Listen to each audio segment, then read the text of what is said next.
সময়, একাত্তর ও এটিএন সহ দেশের ৮টি টিভি চ্যানেলের সম্প্রচার বন্ধ রয়েছে।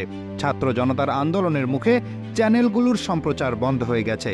বৈষম্য বিরোধী আন্দোলনে দেশের উদ্ভূত পরিস্থিতিতে পদত্যাগ করে দেশ ছাড়েন সরকার থেকে সদ্য পদত্যাগী শেখ হাসিনা। এই খবরে সারা দেশে আনন্দ উল্লাসে মাতেন জনসাধারণ।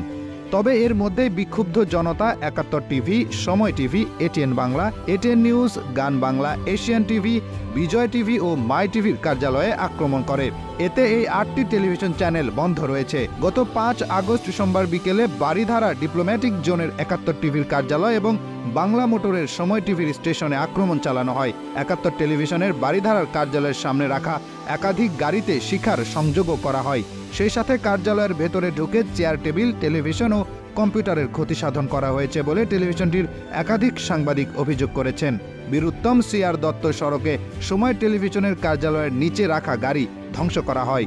বিক্ষুব্ধ জনতা কার্যালয়ের ভেতরে ঢোকার চেষ্টা করে। সময় টেলিভিশনের কার্যালয়ে থাকা সংবাদকর্মীরা যে অবস্থায় ছিলেন সে অবস্থাতেই বের হয়ে যান বলে প্রতিষ্ঠানটির একাধিক কর্মী জানান।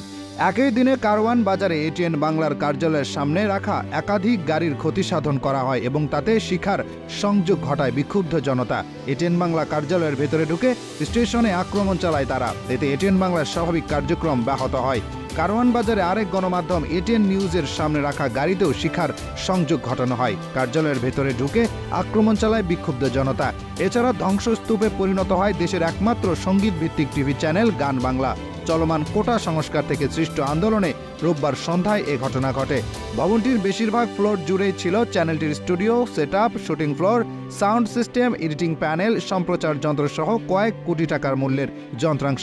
প্রতিষ্ঠানটির ব্যবস্থাপনা পরিচালক ও সঙ্গীত শিল্পী কৌশিক হোসেন তাপস বিষয়টি নিশ্চিত করেছেন। এদিকে বিজয় টিভি, এশিয়ান টিভি ও মাই টিভির কার্যালয়েও আক্রমণ করা হয়। তেজগাঁওয়ে ইন্ডিপেন্ডেন্ট টেলিভিশনের কার্যালয়ের নিচে রাখা গাড়ির ক্ষতি সাধন করা হয়। তবে বিক্ষুব্ধ জনতা কার্যালয়ের ভেতরে ঢোকার চেষ্টা করলে নিরাপত্তা কর্মীরা তাদেরকে আটকে দেন। গতকাল সবচেয়ে আলোচিত ঘটনাটি ঘটেছিল প্রধানমন্ত্রীর সরকারি বাসভবন গণভবনে। প্রধানমন্ত্রীর পদ ছেড়ে শেখ হাসিনা তার বোন শেখ রেহানাকে নিয়ে বাংলাদেশ ছাড়ার পর গণভবনে ঢুকে পড়ে অসংখ্য মানুষ। পুরো এলাকা ছাত্র, ক্ষুদে শিশু সহ বিভিন্ন শ্রেণী পেশার মানুষের দখলে ছিল। তাদেরকে বিভিন্ন স্লোগান দিতে শোনা গেছে। সেসব স্লোগানে শেখ হাসিনার বিরুদ্ধে ক্ষোভ যেমন প্রকাশ পেয়েছে, তেমনি ছিল বিজয়ের আনন্দও। ঘটেছে মালামাল দখল করার ঘটনাও। সাধারণত গণভবন ও এর চারিদিকে থাকে নিশ্চিদ্র নিরাপত্তা, তবে এদিন এর ভেতরে বাইরে কোনো নিরাপত্তা দেখা যায়নি।